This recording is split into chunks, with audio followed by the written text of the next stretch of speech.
依家諗下今晚喺邊度瞓覺咯，因為應該都翻唔到屋企㗎啦。而家個心情梗係唔靚啦，睇到咁多間，即係咁多座都着火，你睇有啲直頭都係燒到入去屋嗰度咯。咁你咪變咗係咪個心情好唔靚啊？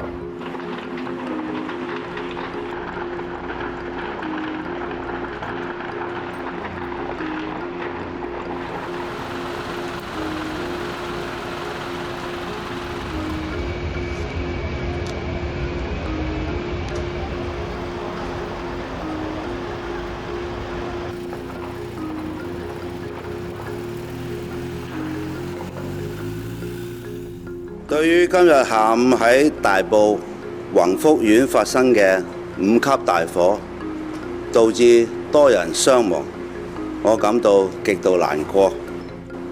我係極度重視今次嘅事件，我已經指示政府各個部門同埋單位全力進行多方面嘅工作。首先嘅工作，最首要嘅工作就係撲滅咗今次嘅火災，同埋救援被困嘅居民。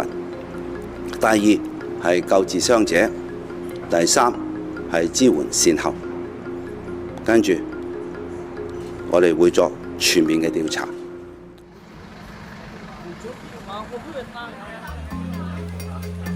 可以過嚟我哋。